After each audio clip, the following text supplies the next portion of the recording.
because it's the 50th anniversary of the installation of Shri Radha Giridhari.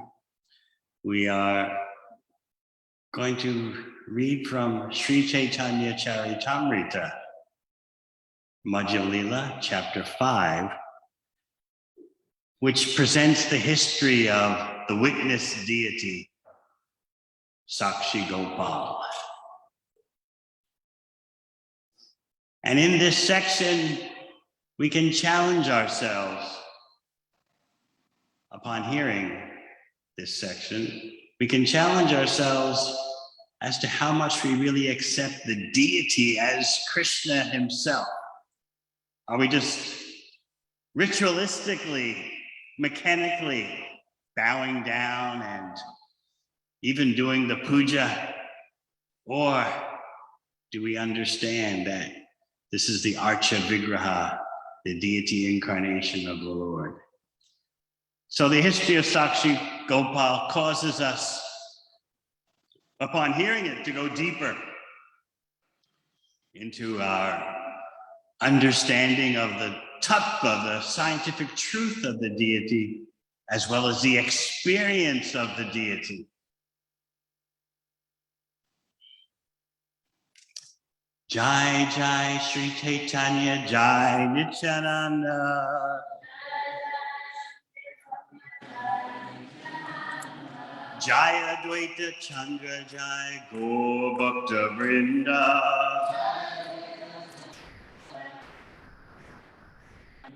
Jai Jai Sri Caitanya Jai Nityananda.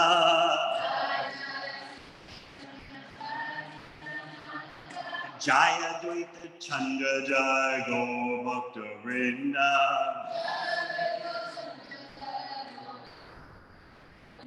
Jai Jai Sri Caitanya Jai Nityananda.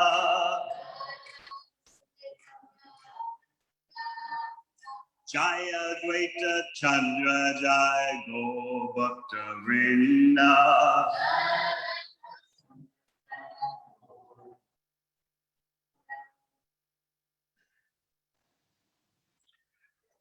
Padbyam Shalanya Pratima Sarupo Brahmanya Jivo Hi Shataha Gamyam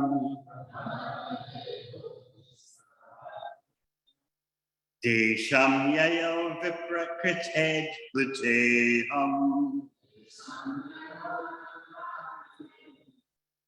Tang Shakshi Gopal Maham Natosmi Padbyam Shalanya Pratima Surupo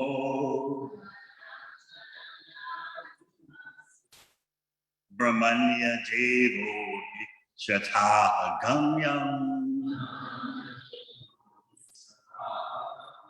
Desham Yayo Viprakited Bhuteham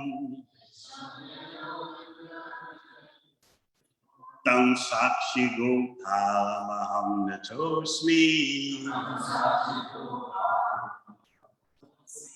Pajam Shalanya Pratima Swarupo Brahmanya Devo Shataha Gamyam Desham Yayo Viprakited Bhuteham Tang Shakshi Gopala Maham Natosmi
Vaishnavis.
Padbyam, by the two legs. Chalan, walking. Ya, one who.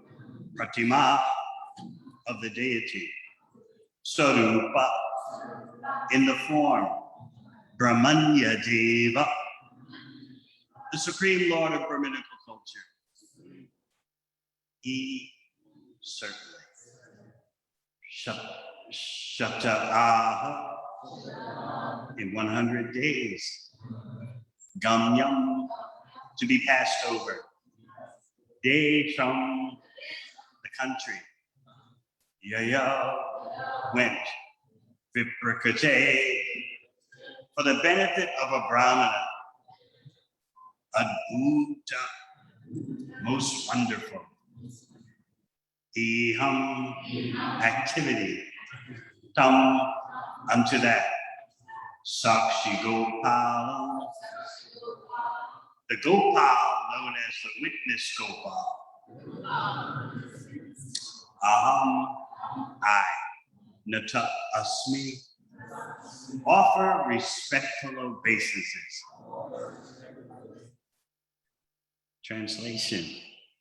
I offer my respectful obeisances unto the Supreme Personality of God, Brahmanya Deva, who appeared as Shakshi Gopala to benefit a Brahmana. For 100 days, he traveled through the country, walking on his own legs. Thus, his activities are wonderful. Om Jnana Timirandasya Gyananjana Shalakaya Chakshur Militam Yena Tasmai Shri Guruve Namaha. Jai Sri Krishna Chaitanya Prabhu Nityananda Shri Advaita Gadadhar Srivasadi Gaur Bhaktivinoda. Hare Krishna, Krishna Krishna, Hare Hare, Hare Rama, Rama. We'll go through this history of the Shakshi Gopala deity interacting with his devotees, and we'll come upon purports by Srila Prabhupada, which we'll go into more in depth.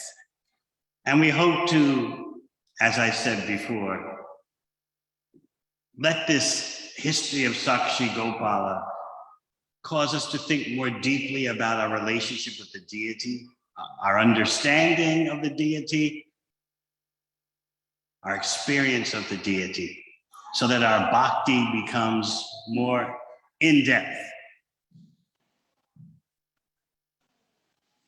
In other words, are we just ritualistically bowing down and ritualistically offering food and going through the motions, or are we letting the whole experience of the Arch of Vigraha, the deity incarnation, touch us in the core of our heart? Are we praying to the deity for pure devotion? Or are we just being religious? Of course, in this day and age, just to be religious is something, to be a believer. But bhakti goes much deeper than that. So, as Srila Prabhupada would often say in his travels around the world, his challenges, as we heard His Holiness Ramai Swami speak last night, he would say to people, do you think millions of persons in India, led by the greatest acharyas and sadhus, are just bowing down before a statue mindlessly? Or are they seeing something that you don't see, or you can't see because of your lack of bhakti? As Krishna says in Bhagavad Gita, Bhaktya Mam Abhijanati, only by bhakti can I be understood as I am. He tells Arjuna, I'm standing before you now, but only by bhakti can I be comprehended, even though I'm right before you. As you know, during the time of Krishna's manifest presence in this world, the Prakat Lila, very few, although he's right before their eyes, very few persons understood him as the Supreme Personality of Godhead, Bhagavan. Most thought he was the most powerful human being on the planet at the time. Some thought he was a demigod appearing on earth. Fewer still thought he's the super soul in everyone's heart.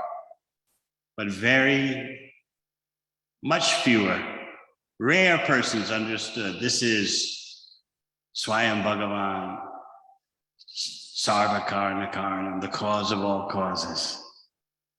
So someone can be right before your eyes, physically, but you lack the consciousness to actually understand what you're looking at.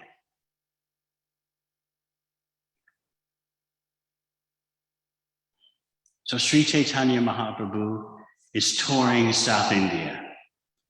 And he's been to so many temples, and he arrives at the town of Cuttack, especially to see the deity known as Shakshi Gopal.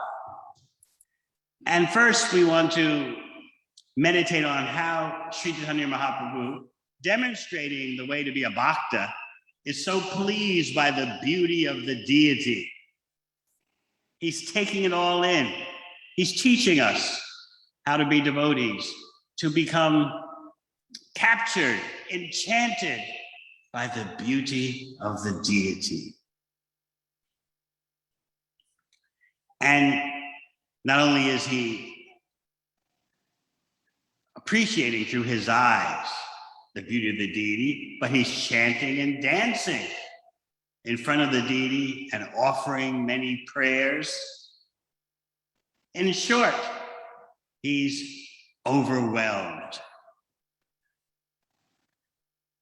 You remember when Mahaprabhu entered the Jagannath Puri temple and saw Jagannath, Baladev, and Subhadra, he immediately went into unmanifest consciousness, overwhelmed by the darshan. So this makes you wonder, what am I seeing when I walk into the temple room and bow down? How much am I willing to beg to go deeper into the mystery, the transcendental mystery of the Archa Vigraha, the deity incarnation? So Mahaprabhu decides to spend the whole night in the temple of Gopal, stay overnight. And he heard the history of Shakshi Gopal with great pleasure. And who's relaying the history? It's Nityananda Prabhu.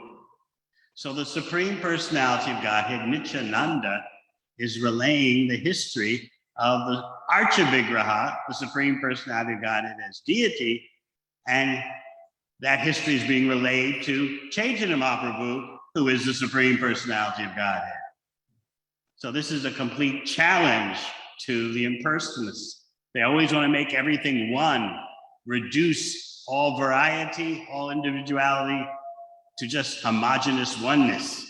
But this history of Shakshi Gopal shows you the dynamic variegatedness within the Supreme Absolute Truth. Because Krishna can expand himself not only into parts and parcels, but he can expand himself into complete wholes also. Otherwise, how is he complete? If he can't expand himself into other Supreme Personalities of Godhead that are equal in potency with him, then how is he complete? Only just parts, that's all. Only just parts. God has parts. He has children of God. But in the Srimad Bhagavatam, you find out not only does Bhagavan have the children, but he has also other Bhagavans he can expand into. Such completeness you've never heard before. So Nityananda Bhagavan is narrating the history of Shakshi Gopal Bhagavan to Chaitanya Mahaprabhu Bhagavan. So ask the impersonalists to go figure this one. So Mahaprabhu is hearing the narration with great pleasure. Nityananda had already heard it because Nityananda had been touring India. And so therefore, since he'd already heard the history prior, he's relaying it now for the pleasure of Lord Chaitanya and the devotees. So it seems that the main persons involved in this history are two Brahmanas from South India. And they had made an extensive tour of the holy places. And finally, they came to Mathura and Vrindavan.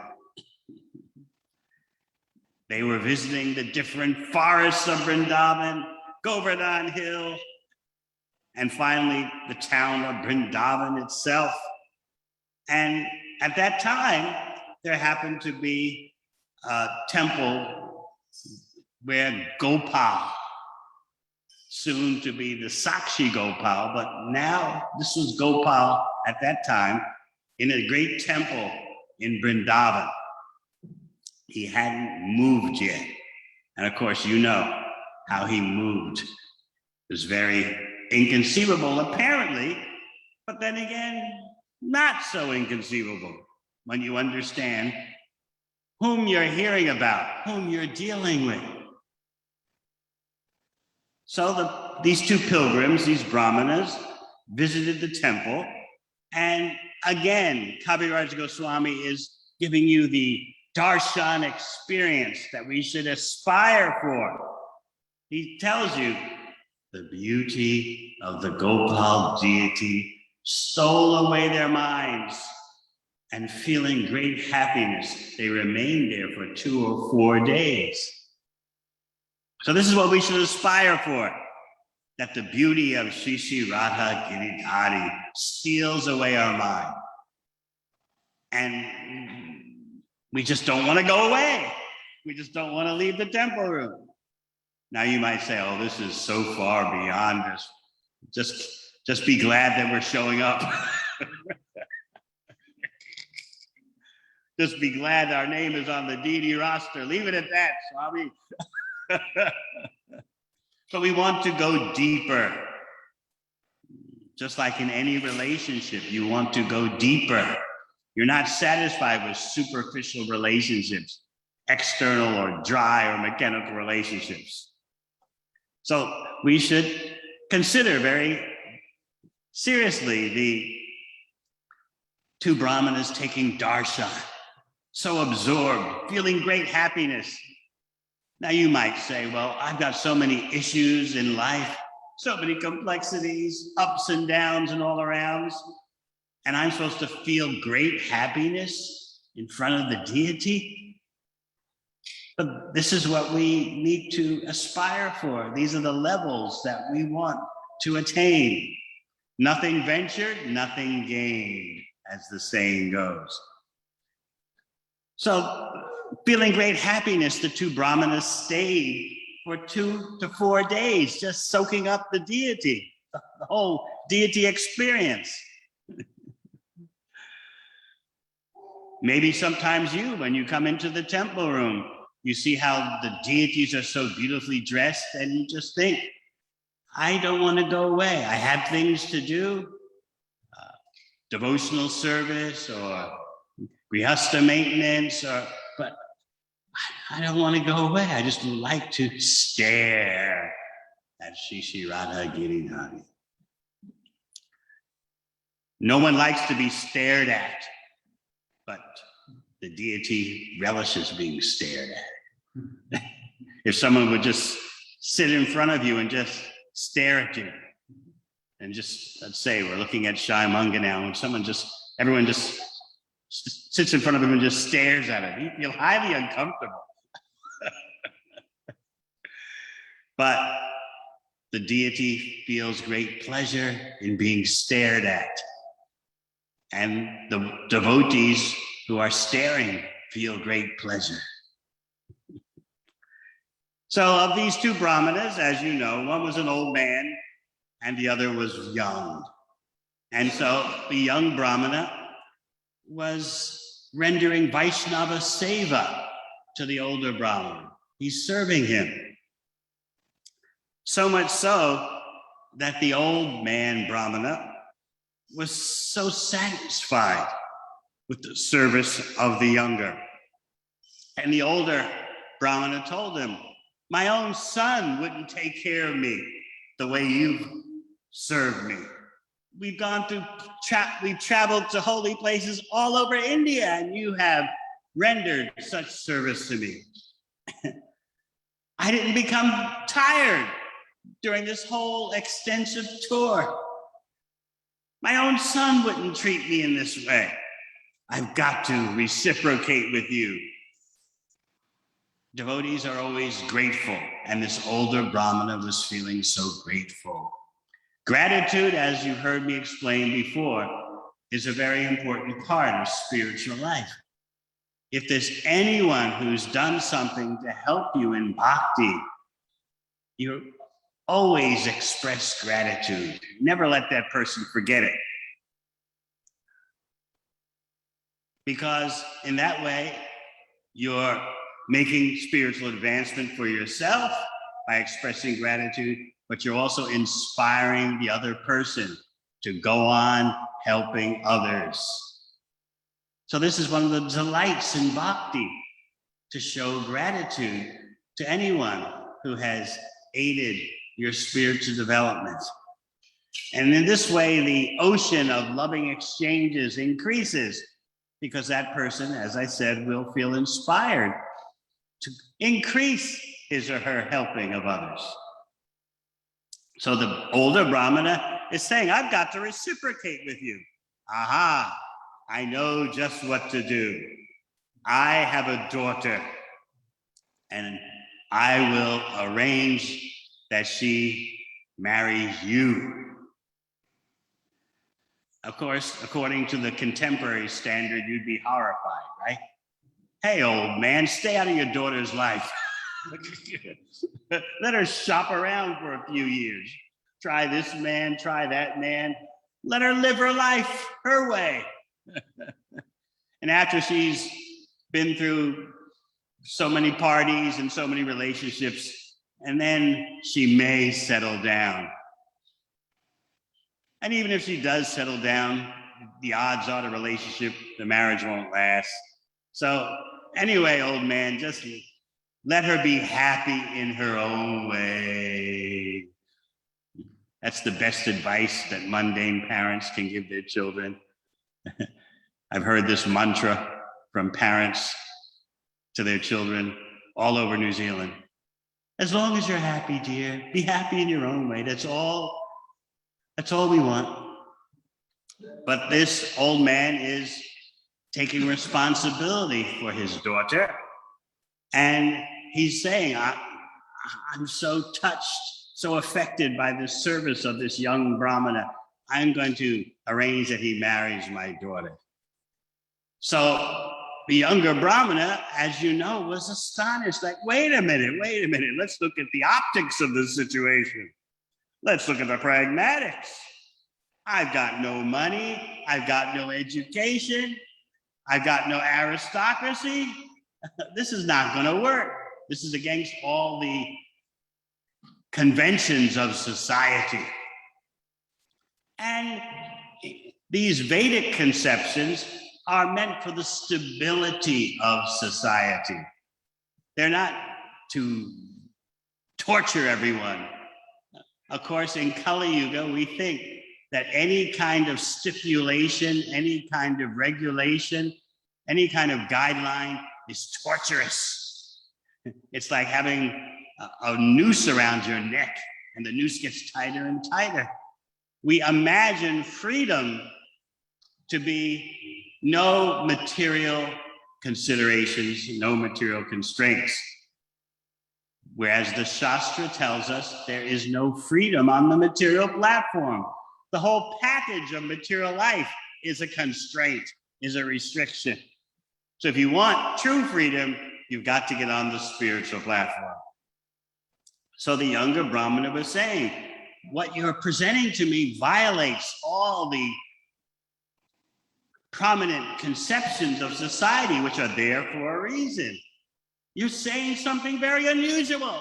This never happens, that a poor, uneducated Brahmana, they were both Brahmanas, but still, there was a great difference. A poor, uneducated, non-aristocratic Brahmana marries your daughter. Your whole family is so aristocratic, educated, wealthy. It can't happen. I don't believe it. So you may wonder why some families are aristocratic, wealthy, educated, and some aren't. These are the workings of karma. They're not related to the spirit soul. But when you're dealing with society, there have to be some guidelines for the facility, for the stability of society. Every human society, to whatever degree it's human, has some kind of considerations for the stability of the society. If you throw all that out the window, you've got complete animal life. I often tell the story about a tribe in West Africa. And whenever the tribal elders find out that some of their teenagers have fallen in love, the whole town, the whole village gathers in the village square, and then they sit the young boy and girl in the center, and then everyone just looks at them and starts laughing.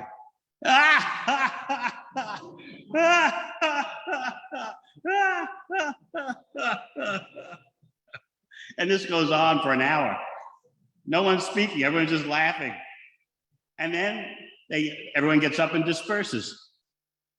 And the young couple get the message. It's so nice that you're in love, but this village needs something more substantial in relationships than the buzzy, temporary feeling of romance. For this village to survive, we need relationships based on duty and commitment. So they communicate that understanding just by laughing. And that way the couple gets the message without being obliterated, without being devastated. It's nice, this romance thing. We all go through that phase, but let's go to higher ground here. Let's go to something more substantial. So any society that is a little bit sane has these kind of stipulations. Some kind, even the most primitive type. I often tell the story of how two of our devotees in Auckland were wanting to legally marry before the Vedic yajna. So they went to, in the CBD, they went in the Central Business District to the office for registering for a legal marriage. It was the Office of Marriage, Birth, and Death Certificates. So there was a receptionist, and then behind her was a room full of like 30 secretaries, all working away at their computers. And so the devotee couple went up to the receptionist and said, we came here to register, to schedule a legal marriage. And the receptionist looked at them and started laughing. And then she turned to the room of secretaries and said, "Can you believe it? Someone's here for a marriage." So the devotee couple, they were astonished, like, well, isn't this where you come for marriage ceremonies to register?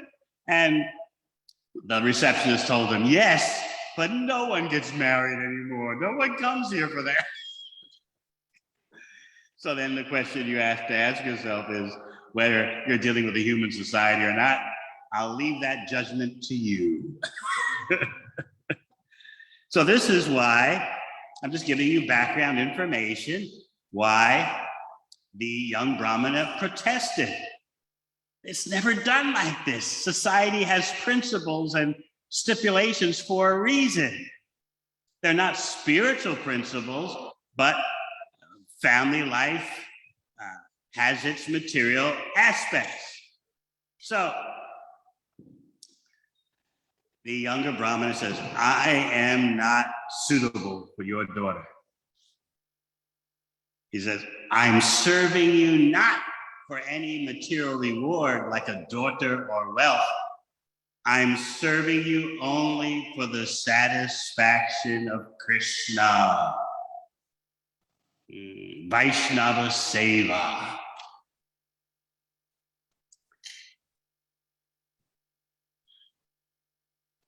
So we'll hear from the purport by Srila Prabhupada. Both Brahmanas were pure Vaishnavas. The younger man took special care of the older one simply to please Krishna. In Srimad Bhagavatam, Krishna says, Mad Bhakta Pujabhyad Dika. It's better to render service to my devotee. Thus, according to Gaudiya Vaishnava philosophy of Chaitanya Mahaprabhu, it is better to be a servant of the servant of God. One should not try to serve Krishna directly. A pure Vaishnava serves a servant of Krishna and identifies himself as a servant of Krishna. This is pleasing to Lord Krishna. Srila Narottam Das Thakur confirms this philosophy. Chariya Vaishnava Seva Nishta Peyeche Keva. Unless one serves a liberated Vaishnava, he cannot attain liberation by directly serving Krishna. He must serve the servant of Krishna. Those who are rendering service to the deity should always think that they are not serving Krishna directly. They're assisting their spiritual master who's assisting the whole parampara in how to please Krishna. So it's not that you're on the altar and it's just you and Krishna. No, as this purport instructs us, we're always thinking, I'm the servant of the servant of the servant. As Chaitanya Mahaprabhu himself said, Gopi Bhartu Parakamalayo Dasa Dasa Nudasa. I'm the servant of the servant of the servant of Krishna, the maintainer of the gopis.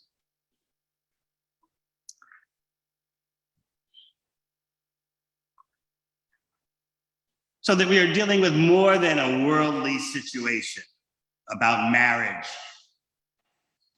You're dealing with the Vaishnava Seva, and that pleases Krishna when a Vaishnava is served.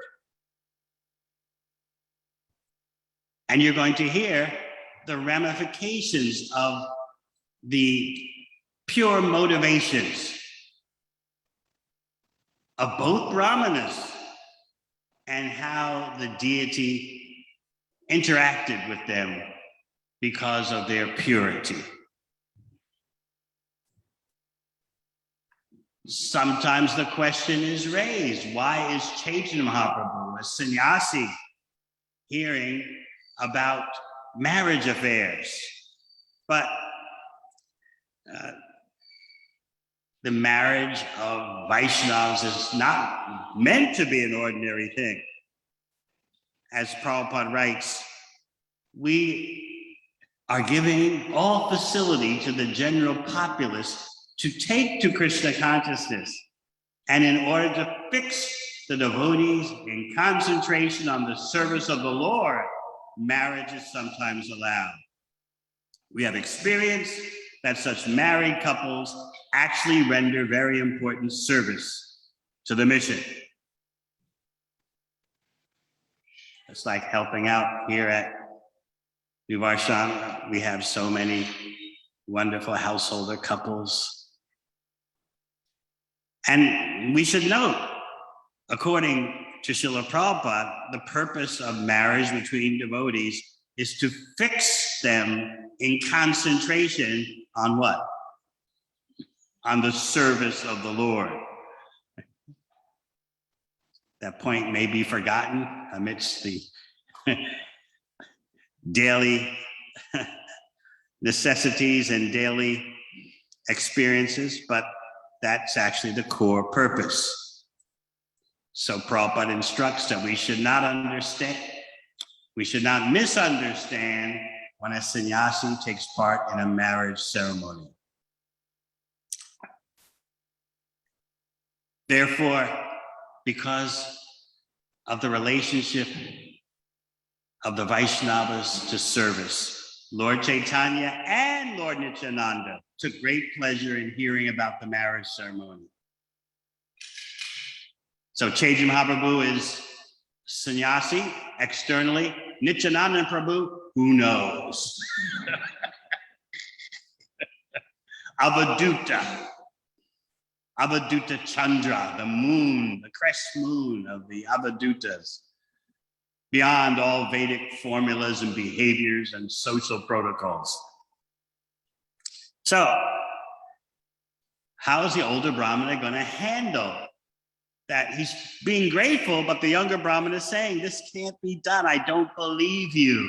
It's impossible. The older Brahmana is just oblivious. He's just not seeing the pragmatics. Sometimes we've done things like that against all good advice. No, it's going to work out. It's going to work out.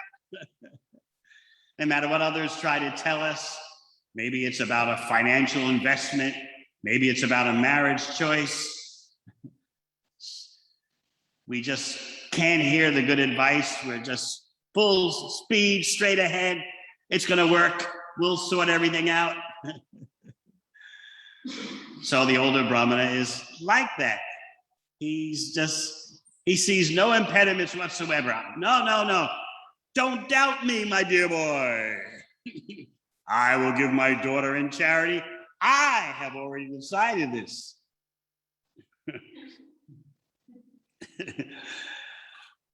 The young Brahmana said, look, it's not only you involved in this. What else is going on? You have a wife. You have sons. You have a big, extensive army of relatives. So what about them? Taking all that into consideration, and all these people haven't given you consent. You can't give me your daughter in charity. You haven't consulted your wife, you haven't consulted your sons, you haven't consulted all your network of relatives and friends. It's not going to happen. Believe me. Don't you remember Rukmini and her father, Bhishmaka? You all know that history? Bhishmaka Maharaj wanted his daughter, Rukmini, known as Bhishma Nandini, the daughter of Bhishmaka. She was meant for Krishna, and Bhishmaka Maharaj wanted to give her to Krishna.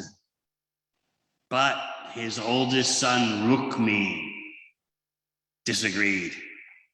And Rukmi wanted to give Rukmini to Shishupal, the demon.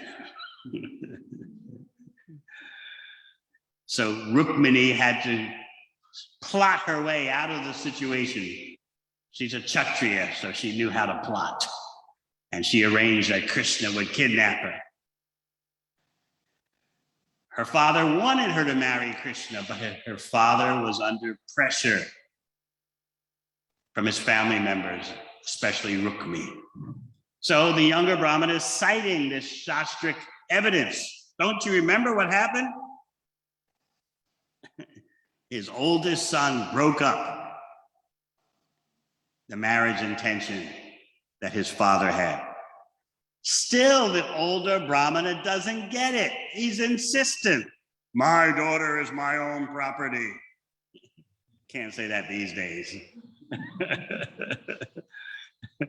Probably the ladies in the audience are thinking, hey, Dad, lighten up. I've got a life.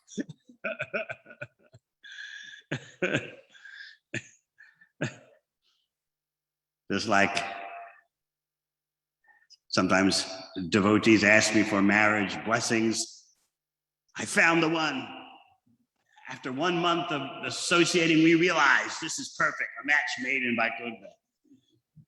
I just give them the mantra: marry in haste, repent at leisure. They don't want to hear it, though. No. This feels all right. It feels good. So the elderly Brahmana is saying, my daughter is my property. If I choose to give my property to someone, who has the power to stop me? He's sincere, but he's kind of, how would you say, non-strategic, naive, blind. Don't doubt me, just accept my proposal. I will neglect I'll neglect what everyone else says, don't worry. The younger Brahmana, he's trying to be pragmatic. The younger Brahmana is pointing out the practicalities, but it's not working. So finally, the younger Brahmana says, look, if you really mean this, if this is really your decision against all considerations, say so before the Gopal deity. Nope. The elder Brahmana had no problem with that. Remember, they're both pure Vaishnavas. My dear Lord, he says to Gopal, the deity, please witness, I've given my daughter to this boy. Again, this whole tradition of the father giving the daughter away, in contemporary eyes, seems barbaric. Let the daughter live her own life. Why should the father be meddling in her affairs to such an extent? Let her go to parties. Let her stay out at night. Let her experience the world and then come to her own conclusion. But human society is different. But just see the role that the deity is playing in the everyday affairs as presented in this history of Shakshi Gopal. Everyone recognizes that the deity's presence is such that no sane person would lie in front of the deity. So Srila Prabhupada points out that in a godless society, you're at a great disadvantage because you have no standard for integrity, for clarity, for honesty. There's a disagreement here, a benign disagreement between the older and younger brahmanas. So they both recognize, we'll say this in front of the deity. That's the standard. So the older brahmana says in front of the deity, I give my daughter to this young brahmana. And the younger brahmana also addresses the deity. They're both talking to the deity. My dear Lord, you're my witness. If necessary, I'll call on you to testify to back me up. The younger brahmana smelled trouble, and he was right. So after all this, the two brahmanas they're on their way home. And on their way home to South India from Vrindavan, a bit of a trek. Again, the younger brahmana is serving the older brahmana in so many wonderful ways. So then they're home now, in their hometown. And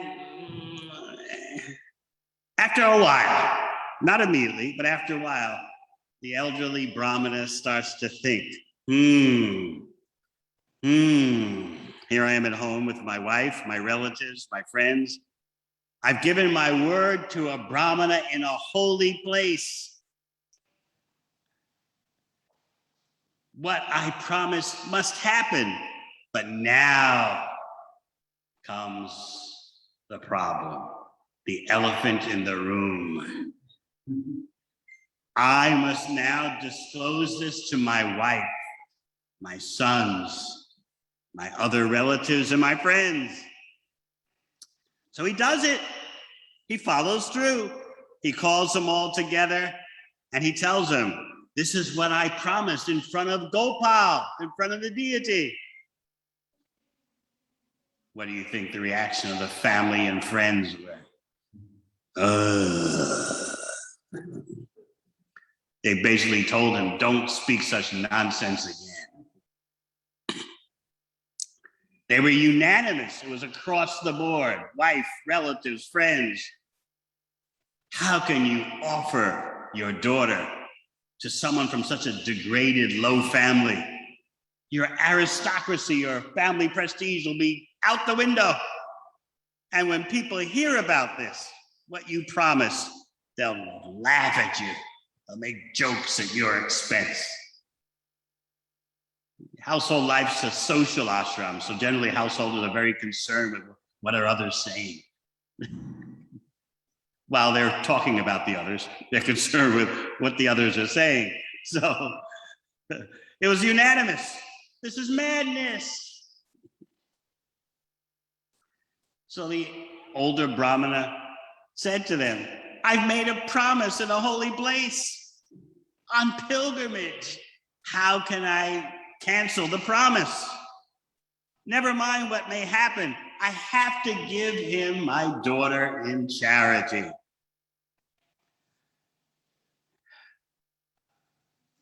The reaction of his family and friends and relatives became even more hardened, became worse. They said, all right, if that's the way it's going to be, we're going to take poison and die. So try to visualize the circumstances of this older Brahmana. He was caught. It reminds me of Arjuna in the first chapter of Bhagavad Gita. All my options look bleak. If I fight, if I don't fight. So similarly, this Brahmana is caught between a rock and a hard place. I made a promise, but if I keep my promise, my family members will kill themselves. What do I do? Sometimes in life, we're all caught in such situations. They drive us. Such situations drive us to take shelter of Krishna. Because as Arjuna tells Krishna in Bhagavad Gita at the beginning, "Oh Krishna, I find no way to drive away this grief. It's drying up my senses. There's no way out of this. I can't see. To fight or not fight."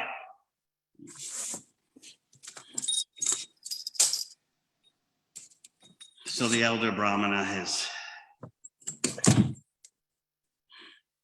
wondering about his religious principles. Dharma. So this is an important element of this history, the role that Dharma plays. Commitment, duty, integrity. The Brahmana is worried about his religious principles. What about my Dharma? He's thinking, if I don't give my daughter to the young Brahmana, he'll call Sri Gopalaji as a witness. So just see how seriously both the younger and older Brahmana take the presence of the deity. The deity is a real factor in life. We come before the deity and present ourselves. They're for real, and their role in our life is for real. If you treat them just like they're stone, well, that's the yeyatam mam prapajyante tamstataiva bhajamiham. They'll relate to you as you relate to them. Okay, you see us as stone, so for you, we'll be stone.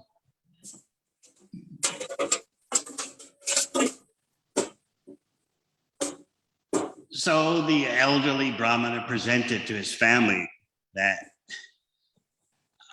if I don't follow through with my word, there's this Gopal deity who witnessed my promise in Vrindavan.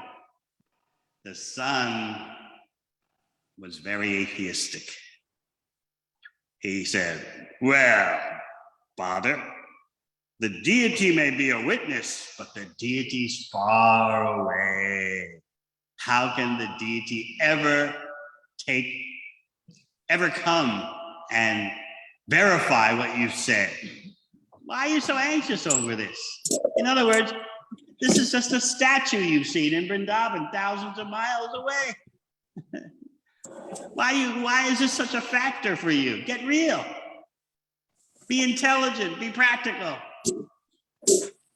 Why this anxiety just over some stone pillars, some stone statues?"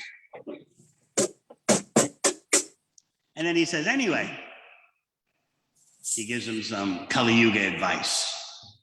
You don't have to ever tell anyone that you never made the promise. You don't have to completely lie. Here's what you do, Dad.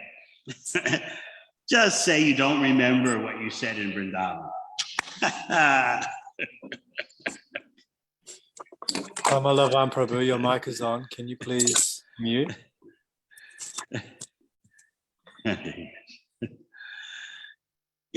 And the atheistic son of the elderly Brahmana said, if you simply say, I don't remember, then I have my in. At that moment, I'll take care of the whole situation.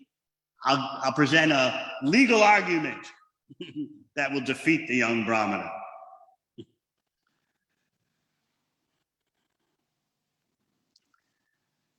You speak like a diplomat. And in this way, I will save you from having to give my sister to such a poverty-stricken, uneducated Brahmana. And in this way, our family prestige will be saved. That's the most important thing, in other words, not dharma. what the family prestige, what the neighbors, what the rellies will think.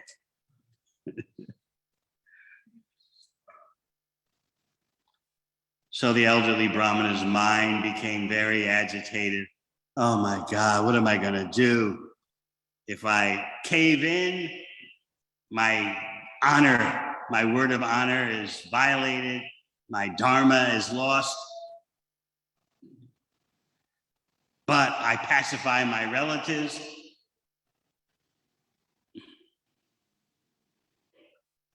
If I don't cave in, then my relatives are threatening suicide, my own family members. So what did he do in this tough situation? He began to focus in his mind on the lotus feet of Gopal. Again, you see the role that the deity is playing.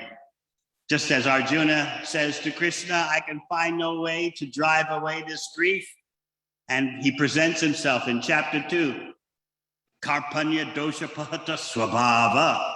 I'm confused, I'm bewildered, I don't know what my duty is. Shishyasteham sariman tam prapanyam.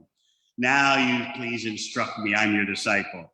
So in this way, the elderly Brahmana is taking shelter of Gopal in his mind. And he's praying to Gopal. My dear Lord, I've taken shelter at your lotus feet. I request you to please protect my religious principles from disturbance.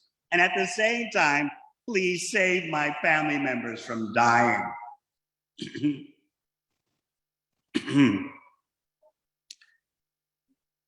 The very next day, the young Brahmana appears at the house of the older Brahmana and reminds him, after offering his respectful obeisances, very humbly, not, hey, by the way, what about that promise? Mate, where's the daughter? Hand her over right now. No, very humble. He presented himself very humbly, offered pranams and obeisances, and reminded him, you remember your promise, but you don't say anything now. I haven't heard from you. What's going on? As soon as the young Brahmana made that presentation, out comes the son of the older Brahmana with a stick in his hand. Get out of here. Threatening, I'm going to do you in.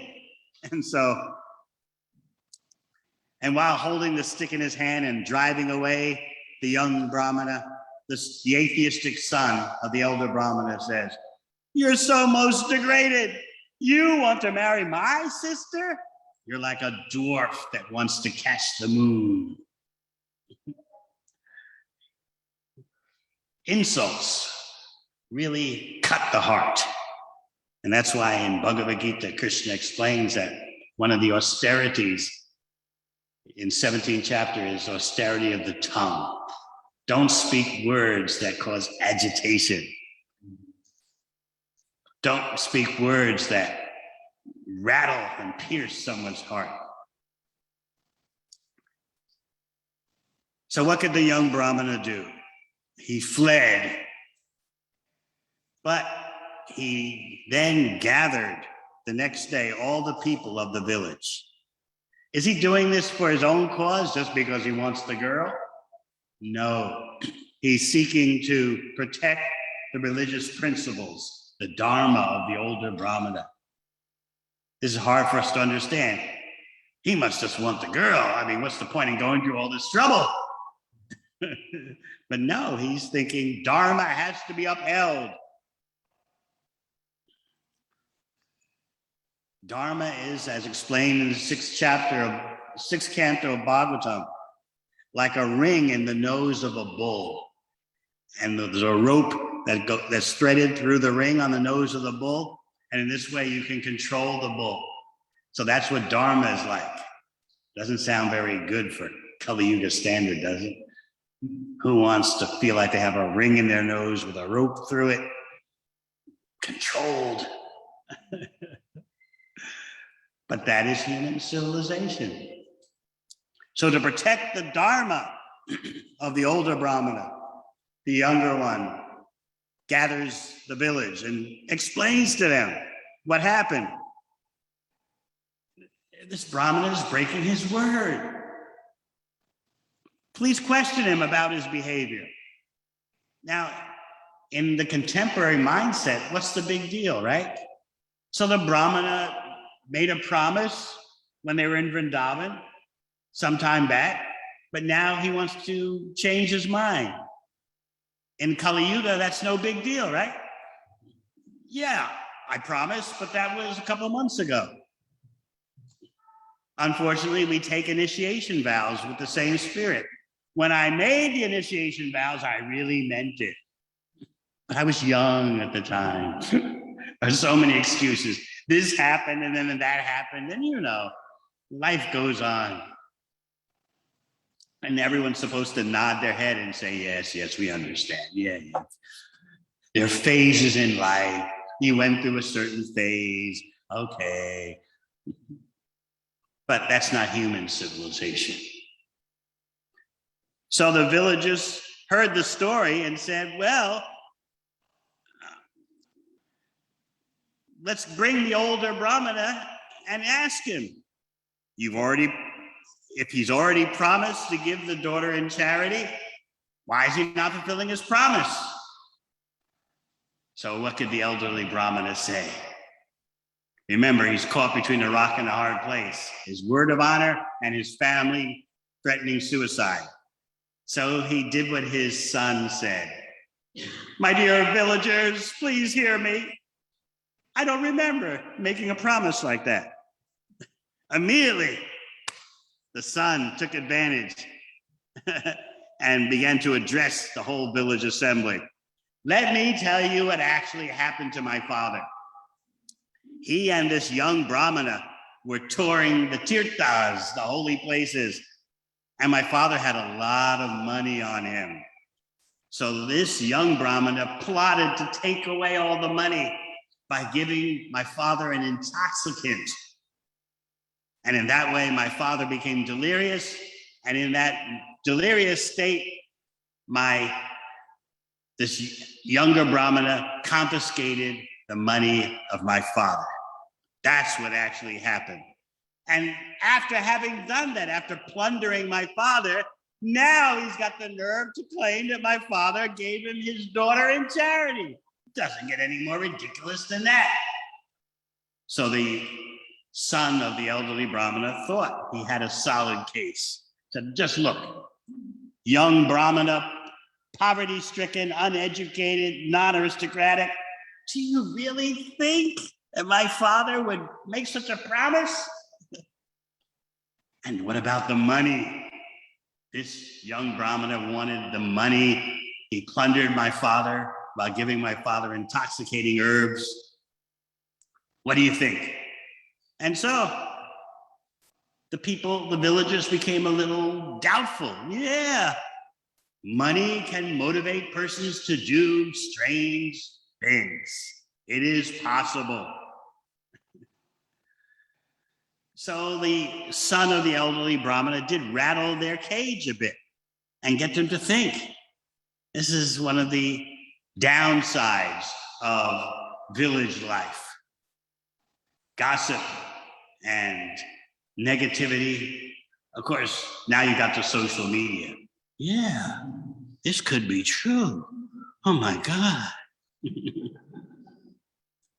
As the Nazi propagandist masters would say, all you have to do is make a big lie and say it a lot, and that makes it more believable. The bigger the lie and the more you say it, the more people say, oh, it could be something, yeah.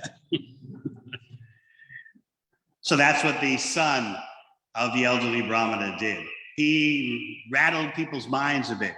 It was all about drugs. It was all about money. And now he wants the daughter too? Get real. Let's just look. Look at this uneducated, poverty-stricken young man. Do you really think, now think about it, do you really think my father would offer his daughter to him? So, what could the young Brahmana say? He pointed out, this man is lying. The son of the Brahmana is, the son of the elderly Brahmana is lying. Now, he didn't attack the older Brahmana. The younger Brahmana had such Vaishnava etiquette. And he explained to the people, of his own accord, the older Brahmana promised to give his daughter to me. I even told him it's not going to happen. People will protest. You're rich, you're educated, you're aristocratic, everything I'm not. People aren't going to allow this. I told him that. But still, the older Brahmana insisted and demanded that I accept the daughter. Even though I pointed out his family will never accept the proposal. But again and again and again, the older Brahmana declared his promise. He said, who can forbid me? So the younger Brahmana, he's speaking to the villagers. He said, what can I do? I concentrated my mind on Gopal.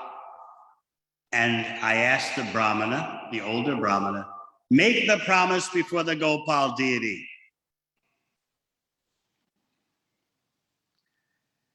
And indeed, this gentleman did that. He said in front of the deity, I've offered my daughter to the Brahmana in charity. I accept the Gopal deity as my witness. So both Brahmanas, as we heard, are pure devotees. It's a tough situation. How Krishna resolves such situations is always a wonder. And it can take some time. It's an ordeal that the younger Brahmana is going through, as well as the older Brahmana.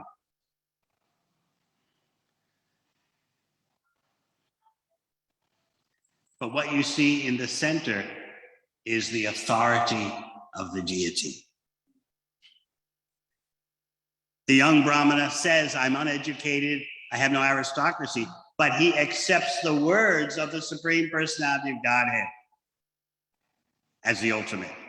He has firm faith that Krishna is the topmost authority. And he has no doubts about the deity. When you say Krishna, he knows deity, Archa Vigraha.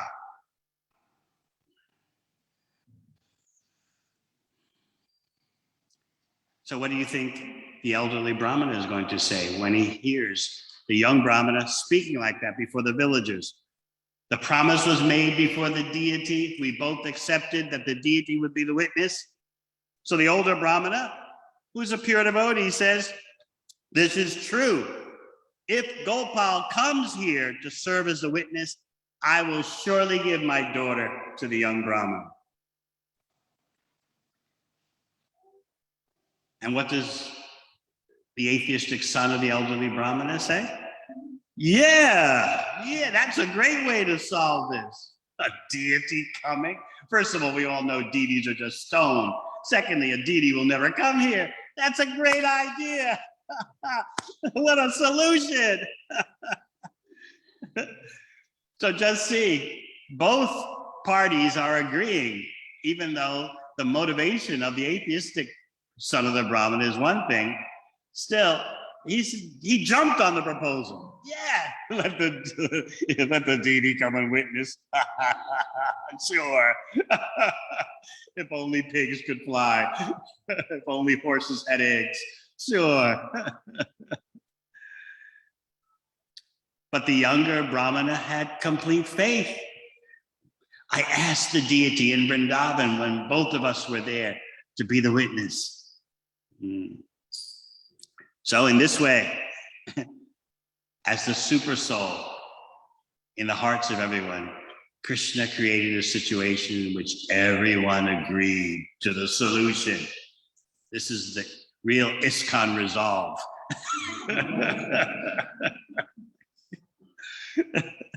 Everyone agreed if the Gopal deity would come and be a witness, the daughter would be given to the young Brahmana. So the atheistic son thought, I'd certainly agree to this. It's so ridiculous. And the younger Brahmana knew we're dealing with the Supreme Personality of Godhead. And the elder Brahmana was also thinking in that way. Lord Krishna is very merciful. He'll certainly come and prove my statement. So both, it's not only the younger Brahmana, but the older Brahmana also. Both had complete conviction. We're dealing with the Archa Vigraha, the deity incarnation of Krishna.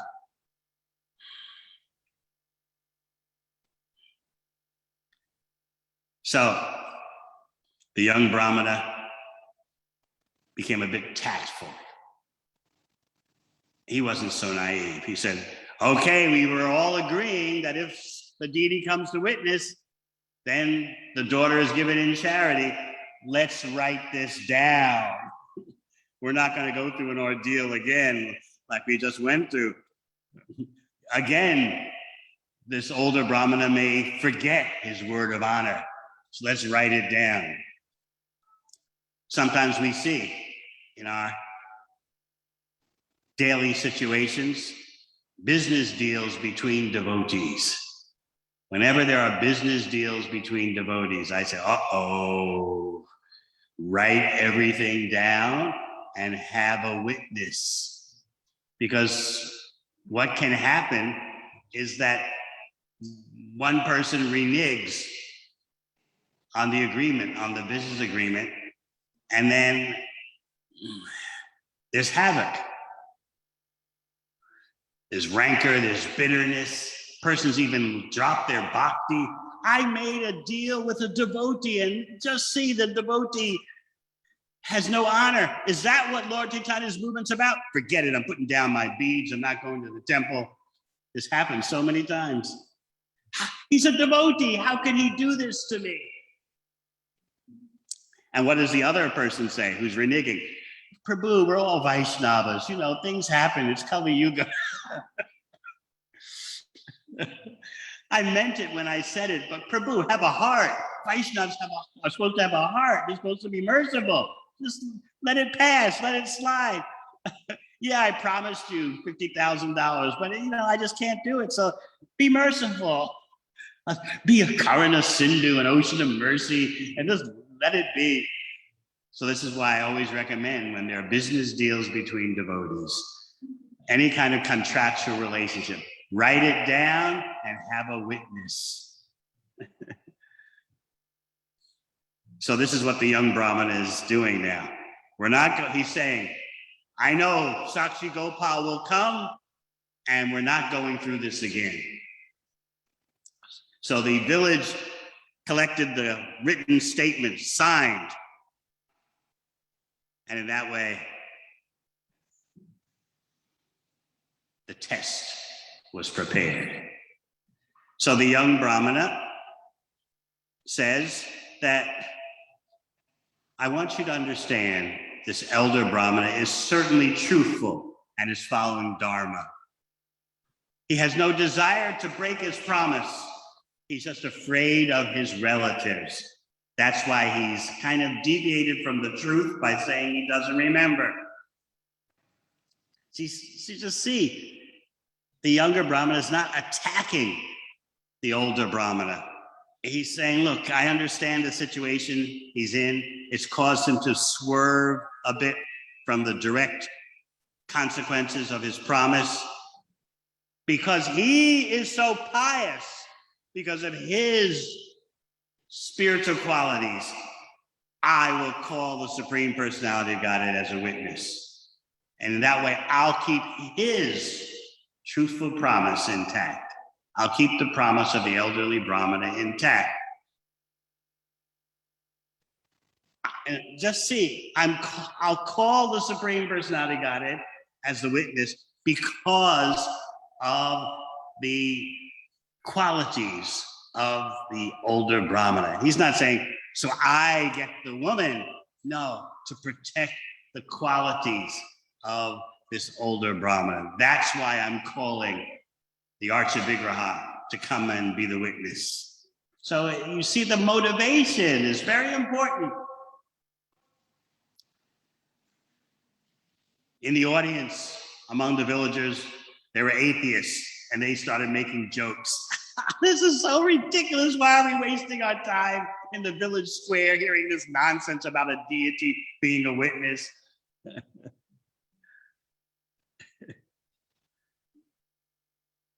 But the devotees in the audience were thinking, well, Krishna can do the impossible. If he's merciful, if he wants, he can certainly come.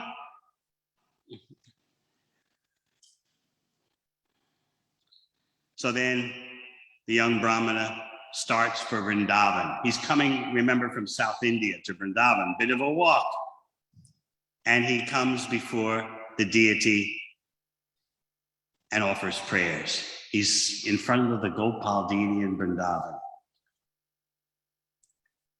He says, you are Brahmanya Dev, the protector of Brahmana culture.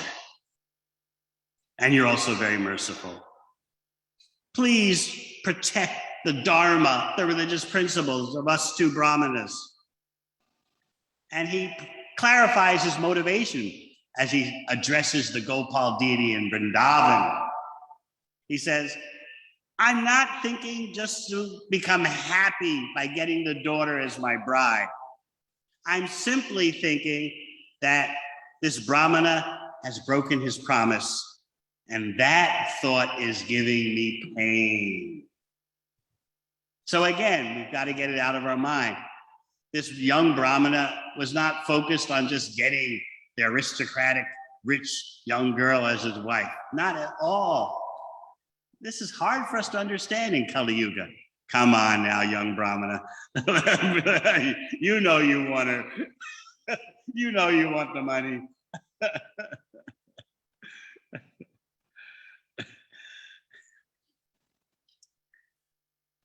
A saying I heard while growing up and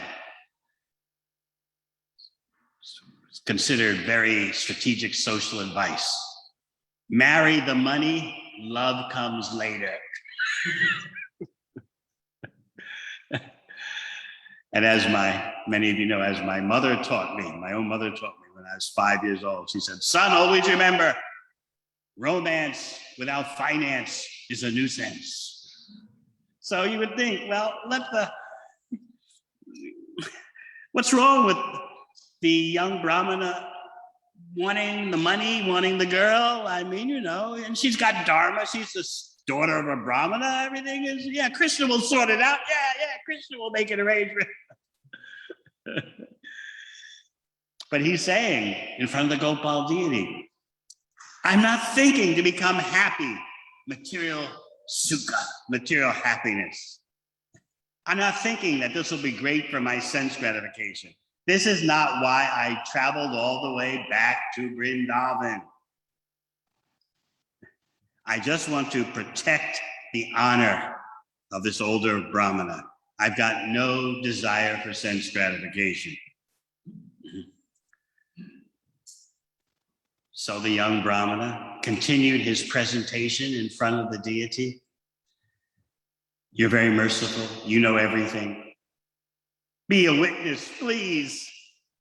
And then he's kind of simple. So he says to the deity, if you don't come and bear witness, the Shastra says a person who knows the truth but still doesn't say something about it becomes involved in sinful activities. He's telling the deity that.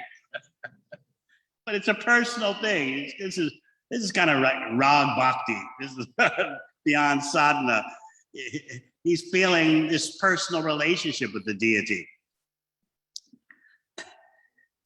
Where was I reading? I was hearing from Janani Das Prabhu and Pankaj Angri, the late Pankaj Angri, how in their experiences as pujaris in Mayapur, suddenly Prabhupada appeared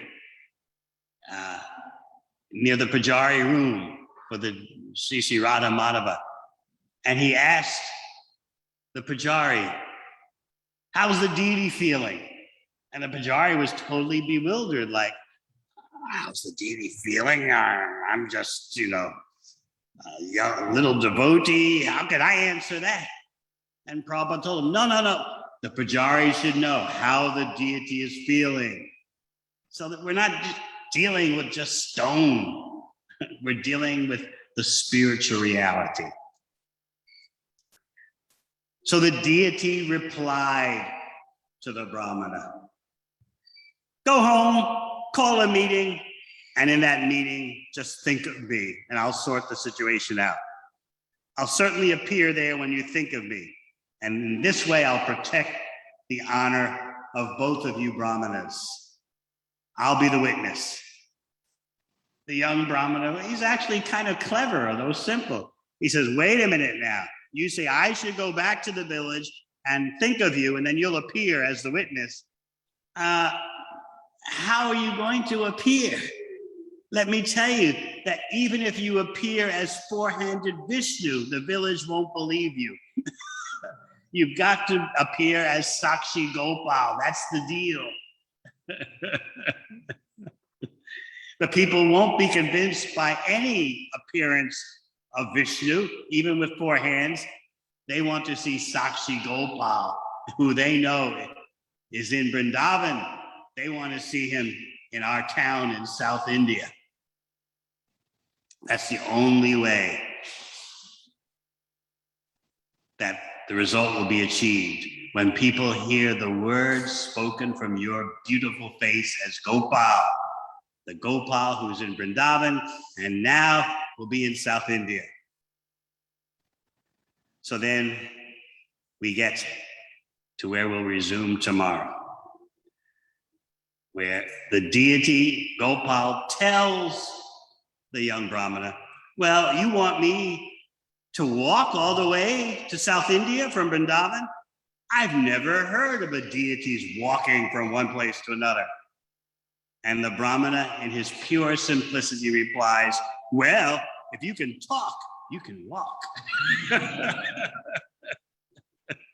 You're speaking to me, so you can walk. So this is the kind of deep conviction that the Brahmana had. He knows, Sakshat Brajendra Nandana, you are directly the son of Nanda Maharaj. Now, please, for the sake of the older Brahmana, you can do something you've never done before. You can walk to South India. So tomorrow we'll take it from there as we continue the celebration, the 50th anniversary installation celebration for Shri Radha Giridhari.